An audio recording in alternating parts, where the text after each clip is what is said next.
My name is Luke Harrison, and I never thought my own mother would uninvite me to my wedding. But there I was, staring at her text message. You're not welcome at the ceremony. Ava's parents have opened my eyes to who you really are. I called her immediately. Mom?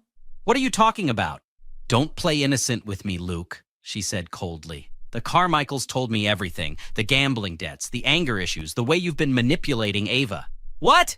Mom, none of that is true. I've never gambled in my life. They showed me bank statements, Luke. Photos, text messages. I raised you better than this. Those can't be real. Please, just let me explain. I've seen the evidence with my own eyes. $50,000, Luke. Casinos in Atlantic City, Las Vegas. How could you? I've never been to Atlantic City. Mom, someone is lying to you. The Carmichaels have no reason to lie. They're respected members of the community. They're trying to protect their daughter. From what? I love Ava. We've been together for 4 years. Love? She scoffed. Is that what you call manipulating a young woman for her money? I would never... Mom, please, just listen. She hung up. I sat there stunned. The wedding was in 3 weeks. My fiancée Ava and I had been together for 4 years. Her parents, Richard and Patricia Carmichael, had never liked me. I wasn't wealthy like them. I was a high school teacher while Ava was a surgeon. But to fabricate evidence? To turn my own mother against me? My phone rang. It was my sister Sarah. Luke, I just talked to Mom, she said. What the hell is going on? Ava's parents are lying about me. They've convinced Mom I'm some kind of monster. I knew they hated you, but this is insane. What did they tell her? Gambling debts, anger issues, manipulation. Sarah, none of it's true. I believe you, she said firmly. But we need to figure out what they showed Mom. This sounds like fraud. Should I go over there, try to talk to her in person? Not yet. She's too angry right now. Let me do some digging first. I'll call you back. I drove to Ava's apartment. When she opened the door, her eyes were red from crying. Luke, my parents are saying terrible things about you, she said. They're demanding I cancel the wedding. What exactly are they saying? That you're in debt. That you've been violent with ex-girlfriends. That you're only marrying me for my money. She grabbed my hands. I know it's not true, but they have documents. How do they have documents? Because they faked them, Ava. They've turned my own mother against me. She uninvited me to our wedding. Ava's face went pale. Oh my God, Luke, they're meeting with the venue coordinator tomorrow. I think they're trying to cancel everything. Can they do that without our permission? They put down the deposit. Their names are on the contract too. Luke, I'm scared. What if they actually cancel our wedding? We need proof that they're lying, I said. Can you get me copies of whatever they showed you? She nodded. I took photos on my phone. I didn't believe them, but I wanted to see what we were dealing with. She showed me the images. Photoshopped bank statements showing massive casino withdrawals, fake text messages to other women. A police report that didn't exist in any database. I'd already checked. This is defamation, I said. We need a lawyer. The next morning, Sarah and I met with James Peterson, a civil litigation attorney she knew. Mr. Harrison, what you're describing is serious, James said, examining the fake documents. Creating fraudulent financial records, false police reports, these aren't just civil matters. This is criminal fraud. Can we prove they made these? I asked. Let me see those bank statements again, he said, pulling out a magnifying glass. Look here, the font is wrong. Banks use specific typography. This is Adobe Garamond. Your actual bank uses a proprietary font. And this police report number doesn't match the precinct's format. Sarah leaned forward.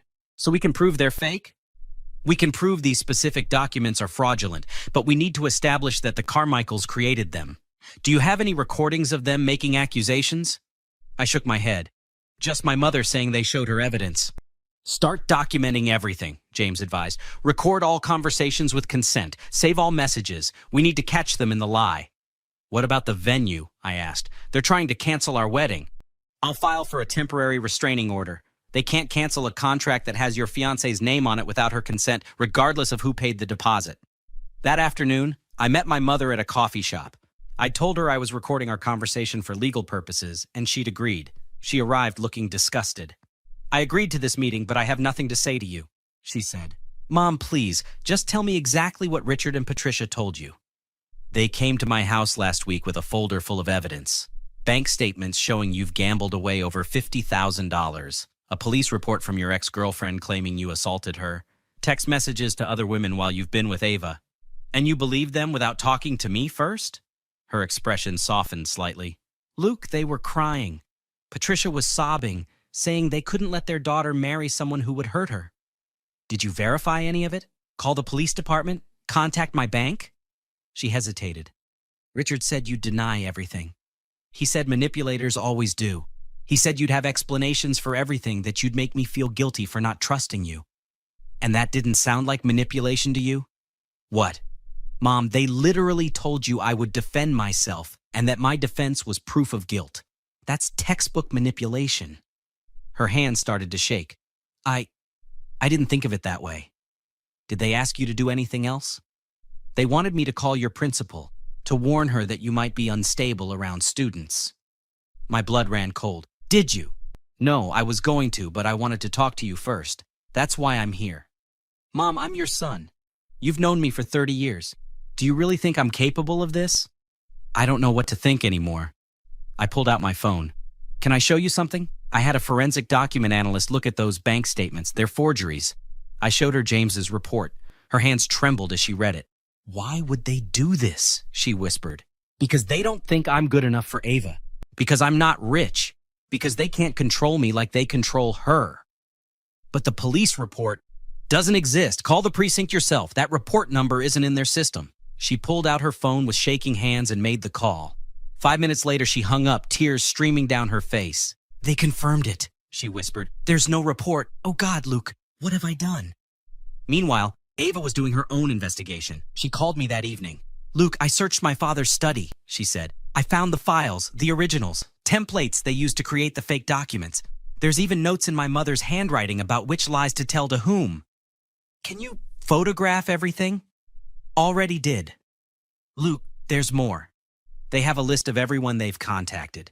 Your mom, your boss, our venue coordinator, the minister. They've been systematically destroying your reputation. We need to go to the police. Detective Maria Rodriguez listened to our story with increasing concern. Let me understand this, she said. The Carmichaels have created fraudulent financial documents, a false police report, and have distributed these to multiple parties to defame Mr. Harrison. That's exactly what happened, Ava said, showing her the photos. This is my mother's handwriting, planning the whole campaign. Detective Rodriguez examined the evidence. This is identity fraud, forgery, and criminal defamation. The fake police report alone is a felony. Miss Carmichael, are you willing to testify against your parents? Ava's voice was steady. Absolutely. We'll need to bring them in for questioning. This kind of systematic fraud, it's premeditated, calculated. They planned everything, Ava said, down to who would be most vulnerable to their lies. Your mother was first on the list, Detective Rodriguez said to me. Why do you think that was? Because they knew if they could turn her against me, everyone else would follow, I replied. She's the most important person in my life besides Ava.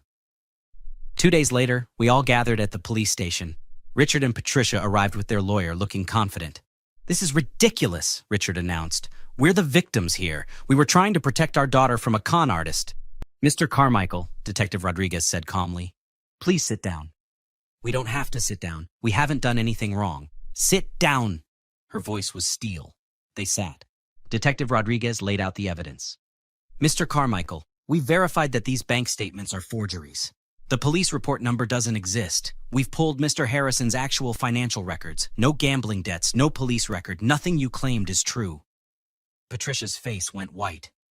We received that information from a private investigator. Which investigator? The detective asked. We'll need their name and contact information. The Carmichaels exchanged glances. We need to consult with our attorney, Richard said. You do that, Detective Rodriguez said, because right now, you're looking at multiple felony charges. Each fraudulent document is a separate count. Each person you distributed these lies to is another count of criminal defamation. How many counts are we talking about? Their lawyer asked quietly. 14 and counting. We moved to a conference room where my mother was waiting. When the Carmichaels entered, she stood up. How could you? She demanded. You came into my home with tears and lies. You turned me against my own son. Mrs. Harrison, we were trying to protect, Patricia started. Don't you dare, my mother cut her off. I called the police department. I called Luke's bank. Everything you told me was a lie. Everything. You sat at my kitchen table and cried fake tears while destroying my family. Richard's composure cracked. He's not good enough for Ava. He's a teacher. She's a surgeon. She deserves someone from her own class. There it is, Ava said quietly. The truth. This was never about protecting me. It was about controlling me. About your pride. Sweetheart, we only want what's best. What's best for me is Luke, Ava said firmly. He's kind, honest, and loving. Everything you pretend to be but aren't. You're making a mistake, Patricia pleaded. In 5 years, 10 years, you'll realize we were right. In 5 years, you'll be a convicted felon, Ava replied coldly. James Peterson stepped forward. My clients will be pursuing civil litigation for defamation, intentional infliction of emotional distress, and fraud. We're seeking damages for reputational harm, emotional distress, and all costs associated with repairing the damage you've caused. We also have evidence you contacted Mr. Harrison's employer with false allegations, James continued. That's tortious interference with business relationships. The damages are going to be substantial. Patricia started crying. We'll apologize. We'll tell everyone we were wrong. Please, Ava, we're your parents. It's too late for apologies, I said. You didn't just spread lies. You created fraudulent documents. You filed a false police report. You systematically tried to destroy my life. We'll do anything, Richard said desperately. Name your price. There is no price, Ava said. You're going to face the consequences of your actions. For once in your lives, you don't get to buy your way out. 6 months later, Richard and Patricia Carmichael stood before a judge. The defendants have pleaded guilty to multiple counts of forgery, identity fraud, and filing a false police report, the judge announced. Mr. Carmichael, you are sentenced to 3 years in prison. Mrs. Carmichael, 2 years. Additionally, you will pay $250,000 in restitution to Mr. Harrison for damages. The judge continued. I want to be clear about the severity of these crimes. You didn't just tell lies. You created an elaborate scheme to destroy an innocent man's reputation and relationships. You weaponized the trust of a mother against her son. You filed false police reports, wasting law enforcement resources. This was calculated, cruel, and unforgivable. Watching them led away in handcuffs was surreal. My mother squeezed my hand. I'm so sorry, Luke, she whispered. I should have trusted you. You believed evidence that looked real, Mom. They're master manipulators. I'm your mother. I should have known better. I should have asked you first, given you a chance to defend yourself. You're here now.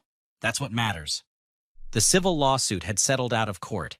Beyond the criminal restitution, the Carmichaels paid an additional $500,000 and were required to send written retractions to everyone they'd contacted. Richard's business partners had already distanced themselves. Patricia had been removed from every social organization she belonged to. Their reputation in their wealthy community was destroyed. Ava and I got married 3 months after their conviction. It was a small ceremony, just people who truly loved us. At the reception, Ava pulled me aside. Are you okay? I know today should be happy, but I am happy, I said honestly. Your parents almost destroyed everything, but they failed. We're here, we're together, and they can't hurt us anymore. I still can't believe they went that far. Creating fake police reports, forging bank statements. Who does that? People who are so desperate for control that they'll commit crimes to maintain it. I keep thinking about all the times they manipulated me growing up. How many times did they lie to me about other things? Probably more than you'll ever know, but you broke free. That's what matters. My mother approached us. I just want to say again how sorry I am. Luke, you've been nothing but a good son, and I believed strangers over you. Mom, we're past that. Mom, we're past that. You're here now. That's what matters. But I almost wasn't. If you hadn't insisted on meeting with me, if you hadn't shown me that forensic report, I might have believed them forever. Sarah raised her glass. To Luke and Ava, to truth winning over lies, to justice. As everyone cheered, I realized something important. Revenge would have been sinking to the Carmichaels' level. But justice meant they faced real consequences for real crimes. It meant we didn't just win. They lost everything they valued, their reputation, their freedom, their control over Ava. 6 months into their sentences, Patricia sent a letter to Ava begging for forgiveness, claiming they'd only wanted to protect her. Ava showed it to me. What do you think? I think they're still manipulating, I said. Still trying to control the narrative. They're not sorry they did it. They're sorry they got caught. She wants me to visit her in prison, to hear her side. You've heard her side. It was lies, all of it. Ava tore up the letter. You're right. Some people don't deserve second chances, not after what they did. Have they written to you? She asked. 3 times. I haven't opened any of them. Good. They don't deserve your attention. Today, 2 years later, our life is everything they tried to prevent. We're happy. We're successful. And we built it all honestly, without lies or manipulation. We just bought our first house. I got promoted to department head at my school. Ava's practice is thriving.